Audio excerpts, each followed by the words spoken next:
What's cracking with it? Collective Clips, a little different angle, a little different story, right? I kind of wanted to lean back, kick back, relax with you guys, man. Just be myself and don't be all crazy and shit like I usually am. This is the Collective Clips channel, man. We do it a little bit differently over here. This ain't Gunners Collective. This is Collective Clips. So, you guys see the thumbnail. And I wanted to tell you guys a few stories, man. I laugh and I smile because I can only think back to the homegirls and to think about what they were about and how we utilized them and how we had them mesmerized, right? You know, one thing about a woman that I've come to find out, and this is some game right here, so make sure you open up your ears, you know? Like I said, man, from a pollywog to Kermit the Frog, right? You know, I've been doing this. A woman loves a bad boy. You know, they might sit there and bullshit you and act like, nah, they're not into that. They're into that nerd shit, that pretty boy shit. But at the end of the day, every woman has a streak in them, and she wants to see what a bad boy be about, right? She wants someone that's thugging. She wants someone with a CDC number. She wants someone that's out there really in the streets making things happen and bringing it back. Then again, they don't want everything that comes with it. Not all women. You know, everything's good when they're getting them Birkin bags and that Louis Vuitton and they're getting fucked all night and everything is smooth, right? But when, you know, it comes to, you know, put money on your book, sending you flicks, the correspondence, coming to visitas, you know, oh no, hell no, right? Hell no, we won't go. They ain't ready for all that. You know, they didn't sign up for that. They signed up for a man that's going to be in position to put them in position, right? And if you can't put them in that position, the brother next door will. Believe me. And once she goes black, she might need a wheelchair. Y'all see white chicks, right? So, I have a lot of homegirls, right? And when I call them homegirls, doesn't necessarily mean they're norteñas. Now, I've had that. And that's what this story's about. Women that are down for the cause. Women that are really out there trying to fulfill some type of, I don't know what it is, goal, or they just want to be part of that life, you know? And they can never be. They can be up to a certain degree, and they can be utilized and maintained, but at the same time, there never is and never was going to be no such thing as a norteña. There's never going to be a woman that, you know, is as righteous as a homeboy and that could elevate her status or can be put in position to be, you know, something that she can't be. Now, that doesn't mean women aren't equal and women, hey, I'm going to tell you guys a story right now about my cousin. She's different than most, right? Some women will, you know, I mean, knock motherfuckers out the box. You know, my tia was like that. My prima was like that. I mean, I know several other girls that were like that. You know, I didn't even call the homeboy. Said, "Hey, what's up? Lazy. What's happening, girl? Get over here." Hike, right? And she was down. She knew how to hike that ball. And she knew how to bend over, too. Bang, bang. But in the meantime, in between time, a lot of these women that fall into that life, you know, think because their old man or their boyfriend or whatever they call them is part of something, part of a barrio or part of, you know, a hood or a gang or an organization or group, that makes them part of that. You know, although they are part of that life, women have always been part of the gangster life. For those of you that got the misconception that women don't play an intricate part into the life, then you don't really know what time it is, man, and you're a fool. Okay, a woman is needed because there's a lot of different moves and a lot of different things they can do that men necessarily can't facilitate, right? You know, we need these women to come visit us when we're locked up, to get our mind right so we can shine right, to get our mind off the things that are going on them yards, to send us money on our books so that way we stay, you know, our physical is as smart as our mental, right? Or as strong as our mental. And these women play their role, you know, they're key to playing their role and they play their role to the T. Some do. Some, as soon as you get locked up, say la vie, vámonos, right? They're out of there and they're fucking with the guy 2 doors down. Not to say it's never happened to me, but I'm just saying history repeats itself. That's just how it is. You know, or your homeboys come knocking on heaven's door like a Guns N' Roses song. And next thing you know, studio. During their like Phil Collins, you know, I could feel you coming on my balls tonight, right? Oh, Lord. You're in that motherfucker like, oh, Lord, right? You ain't got nothing in you but a motherfucking knife in your ass. And you're wondering how it got there. Now, there's been plenty of chicks from barrios, and there are chicks right now that are from barrios that really think that they're a homie, that really think maybe they're, you know, they're a chick that identifies as a man or whatever, or they've transitioned or whatever, how it is nowadays. It's different, man. I don't even like to speak on all that because people get too politically correct. They start tripping on your boy. But at the end of the day, a woman is a woman to me and a man is a man, and it is what it is. I'm not up for that argument. I don't give a fuck, to be honest with you. I respect everybody. But I'm going to be totally honest with you when I say this, and this is truth and facts right here. Um, I had a couple homegirls, right? That I considered norteñas, even though I knew in reality they couldn't be. They were down for the cause even more so than myself and a lot of the other homies. They were true believers. And I'm going to tell you a couple stories right now on the get down. So, there was this chick, we went to the club, right? It's me and a gang of homeboys. And one of the main things we used to do is try to knock the baddest. Who doesn't? So let's keep it real right now. Who doesn't? We all try to knock the baddest ones in the club and usually settle out for the tortas, right? But sometimes you win. The wind blows and you win a little bit. So anyways, this day we won. And we knocked the baddest chicks, and the one in the middle, man, you know what I mean? Scrum Dibblebiancha. She was like a Willy Wonka bar, right? This chick was an everlasting gobstopper. You could just suck all on her neck all night long, and it'd just turn colors, but the taste will never go away, right? And that was her candy factory. Anyways, I digress. But I will say this. We definitely were chilling with these girls that night. And the homies didn't know, but she was actually someone of a higher status as old lady. Now, she didn't tell us that. She never put us in a position to know exactly who she was or what she was. But I started to recognize by the way she started to talk, and some of these conversations the homeboys were having that we shouldn't have been having at that time. But you all do it. Everyone does it, man. You start throwing war dogs and talk about, hey, the homeboy was on this yard. Hey, were you in Pleasant Valley with the homeboy Droopy? Hey, Sasuke, remember in High Desert on B yard? Orale, man, you weren't in New Folsom, bitch, right? And everyone's talking their shit, telling war stories, and this chick was chiming in. She was mentioning names that she shouldn't have necessarily known, or she might have heard of from a distance, but she was knowing them up close and personal. She was just knowing a little bit too much about a lot of it. And I started to recognize, so I pulled a homeboy to the side, who later would become a made man in a certain organization, right? But I pulled him to the side and I said, hey, bro. I said, hey, that fucking chick knows what's up, huh? She's gamed up. He's like, yeah, bro, she's hella gamed up. Well, she was from Salinas. And I've said it before, 99% of the people that come out of the city of Salinas are gamed up from the diaper, right? They don't get diapers in the fucking hospital. They give them red paños. They tie around their ass, right? It's old school shit. Salinas is headquarters and has always been and will always be considered the stronghold of the Norteño cause, right? And it's just like that. You know, the city of Salinas maintains, it has a reputation. That reputation precedes itself. And it's just like the city of San Juan, man, where the homeboys have been solidified there for so long. And I give them nothing but respect, both cities. But anyway, she was from Salas. So that explained it all right there to me. And then when I seen she had a huelga bird right here on her shoulder, I started to question her on certain aspects of the game and what was going on. She was giving me game, shit. And come to find out, she was downer for the cause than a lot of the people that were at that party that night. A lot of the people that went to that club and knocked her, she could knock them back. She basically knew what time it was and knew what was up. And her old man was somebody who was somebody who was somebody. And of course, I'm not going to mention his name. He's still incarcerated doing his thing. But I'm just saying, in the meantime and at the same time, this was years and years ago. I was still active. I was still functioning within the movement. It was just a trip, you know, seeing a chick like this. Now, I had homegirls from my barrio, about 3, right? And they were homegirls from the neighborhood. Not necessarily norteños, but they thought they were. And of course, we utilized them for a place and a spot to go kick it, to go eat, to go sleep. You know, homeboys that are on that shit coming down. It just was what it was, right? But we had these women believing that they were part of something bigger than them, and they actually ran with it. You know, a couple of them got incarcerated. Huelga birds, 1-4s all over them. And, you know, I can't sit here and tell you the get down of a women's prison because I was scared. Hey, for some reason, I ain't never been to one, right? But I can tell you that I had a tia that frequented the women's prisons, and she would tell me how it was in there. They didn't play the North-South. They didn't play that. You know, some chicks from Southern California were definitely representing the Sur. They were definitely down with that. That's what they were into. That's what encompassed them. That's what stimulated them.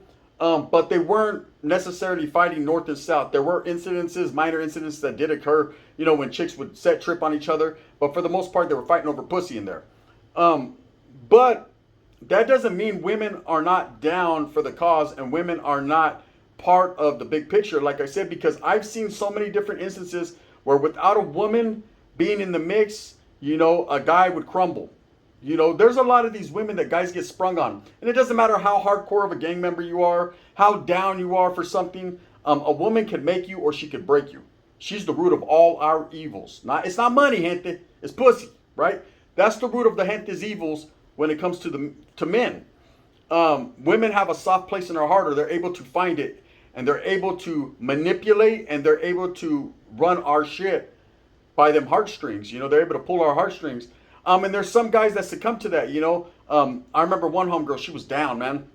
You know, she was out there wiggling north to this and north to that. And what happened was her old man was from my neighborhood. He's probably gonna watch this video. Spencer, homie. But she started getting in his earlobe, right? She was all up in his headpiece talking about, you know, you ain't no homeboy. At first it was, you ain't no homeboy. You ain't no real homeboy. The real homeboys are out there getting it. Real homeboys are this. Real homeboys are that. She was trying to explain to a norteño exactly what a norteño was. And he wasn't man enough to let her know, bitch, I said what, right? That she shouldn't even be having that conversation with him. But of course, because that was his lady, he was going to just bow his head and let her do her thing, right? And at the same time, in the meantime, in between time, what was happening, gente, was she would constantly berate him in front of homeboys and make him look bad. And you know, we'd clown on him a little bit, but we knew what time it was. That was their relationship. That's the way it worked out for me. Let them do their thug thizzle, you know? But what happened was she tricked him. She tricked him bad, man. You know, everyone that gives up their career like myself, right? When I chose to go on that yard and get off, I knew my career was down the toilet. I knew it was over for me. I knew I was no longer going to be part or even act like I'm part of something I'm not, you know? I'll never forget where I come from. I'll never forget the old school, the war stories and all that, but I won't sit here and lie to the gente and tell them I'm active and I'm part of something I absolutely am not. I don't wear a red hat because I represent the North. I wear a red hat because them motherfuckers fly for a brown guy, right? But anyways, this chick, she started getting at him like, hey, you need to think about your family. Now all of a sudden she switched up. You need to think about your family. You need to let the shit go. You know, the homeboys ain't doing nothing for you. They're not motivating you to do something for yourself. What you need to do is to stop gangbanging. So he was incarcerated. I forget, a violation or whatever. He was sitting down in the county. So it couldn't have been a violation. It was a new case. But he wasn't doing that long, about 6 months. And the homies were like, hey, every time he would call, his chick would be at our parties. Go figure. Depends on homie, right? Just twice. Anyways, so she would be doing her thing. And at that point, I thought they were broken up. That's what she told me. So I didn't even question her. As soon as you're broken up, so I can't. Right? You know what I mean? The Meg too. Orale. So anyways, I was getting my Megalodon on. She was telling him all this and that, and he used to call the parties. Hey, what's up, homies? And it was all love, you know? It's the homie. Anyways, she convinced him to go to the other side. She convinced him to roll it up. She convinced him to let it go and leave the North to where he found it. And that was that. And the moment he did that, she started to clown him, talk shit, and said, this is Norte. I didn't want to be with you. Basically, she manipulated and tricked him because she had animosity because of a fight they got into or whatever the case may be. That was a cold tactic that she used. But I remember thinking, damn, bro, she was able to manipulate this dude and trick him. She's harder than he is. And not harder in the ways, you know, but the ways of a woman sometime, man, can seem more vicious and more tenacious than what a man could do. It's just crazy. Now, my cousin, my prima, I wanted to tell you guys a story about her. And I told you, she's the one that fucking cracked the homeboy, Soldier Boy in the head with the 40. And the homeboys were tripping on me. We're going to DP me for that bullshit, right? Thinking I was part of the setup till I was fed up. Now, that's hard. But it definitely wasn't me that set that shit up. That was just shit. She did that on the fly. She got off where she definitely was mad at and fucked him up bad. But, you know, I've told the story slightly, but I'm going to tell you guys. So when all that shit went down, you know, for those of you that never heard the story, me and my prima pulled up with another homegirl, Coconut, to a store. All the homeboys were there at a taco truck. I'm just giving you the fast version, the micro miniman version, right? She calls her old man to the car. They had been fighting. She calls him to the car and she breaks a fucking 40 in his face, puts him in the coma, right? She wiggles off. I'm in the backseat, bitch, right? I jump up out the car while it's rolling. And the homeboys are tripping on me thinking I'm part of the setup. Like I said, I wasn't. They figured that out. We all figured it out. And now I have to deal with my prima. Now, my prima was a whole different animal, a different level. She wasn't from Merced. She was from Modesto, right? She was raised with my tío. And my tío, he was a single parent by himself with just him and her and a whole bunch of norteños in the neighborhood in deep Southside Modesto, right in the deep. Now, anyone who knows about deep Southside Modesto knows it's dangerous, right? You don't go into the deep unless you're meant to go into the deep, right? So anyways, that's where she was from. And When she moved to Merced, like I said, I didn't even know that was my prima. And the story goes, I pulled up to her pad with some of the homeboys, introduced me. We started to conversate, figured out her dad was my dad's primo, and there we go. And we were close. We got real close just based on I liked her wiggle. She was northed through and through. She ate it, slept it, breathed it, took a shit, wiped her ass, and was back at it like a smack addict. She was a norteña, even when there was no norteñas. That's what she was, and that's what she truly, truly, truly encompassed. Now, when all the shit went down, gente, you know, I remember, I was trying to stay out the way. She called me a gang of times. I was like, I ain't trying to talk to this bitch. This bitch is gonna talk shit. I knew her style already. She ain't the type just to talk. She's gonna walk that walk, right? She was more thuggish and ruggish than Tupac and Tyson put together. She was like a mix between Tyson and Fury. You know what I mean? She was big and she'll lean on you and then she'll uppercut your ass. You know what I mean? And might even bite off your ear. So, anyways, I remember I was walking to my other homegirls, to my homegirl's pad. It's where I was staying at the time, and I just went and grabbed me a pisto at the store and some licorice, right? And anyway, it's true story, right? It's all facts. None of this bullshit they be saying that I be saying, man. It's real, right? Just a story, man. We just chopping it up. It's a collective clip. Anyway, so I'm walking, and she pulls up with the homegirl, same car, same sangre on the door, and she goes, "What's up, sangre? What's up? Like blood, my blood." And I said, "What's happening?" Right? And she was like, "You're supposed to back me up, sangre." Because I didn't back her up, and the homeboys were tripping on her or whatever. They weren't gonna do nothing to her. But they were tripping. She done put the homeboy in the comatation, right? He was comatose. That vato was toast, comatose, right? She felt some type of way anyway. She spit at me and it didn't hit me on my shoulder. I ain't gonna lie. And I was feeling some type of way. But I'll never forget the way she looked at me and the viciousness in her eyes. When I locked eyes with her, it was like no other person in this world I'd ever locked eyes with. Now you gotta understand, I've been a Fred Signelis down south as a norteño man, struggling and fighting some gangsters, right? I've been in and out of the prison system, different states, just doing all kinds of different things. And for her to look at me the way she looked at me, I said, damn, made a motherfucker want to stop gang banging on the spot, right? She spooked the motherfucker. She had pure fury in her eyes and she had pure cruel intentions. Let's just say that. She represented a norteña. A norteña to me, even though I knew righteously there wasn't any, a homegirl that knew her place, that played the game well, if not better than the men, and that knew her position in the program, knew not to overstep her boundaries, knew not to talk when the fuck she shouldn't, right? Knew how to do her thing. The one thing I always tripped on was, and I had a couple homegirls. I'm gonna tell you real quick, the way that some of them played. Now I didn't condone it at the time. I don't give a fuck now. It's none of my business.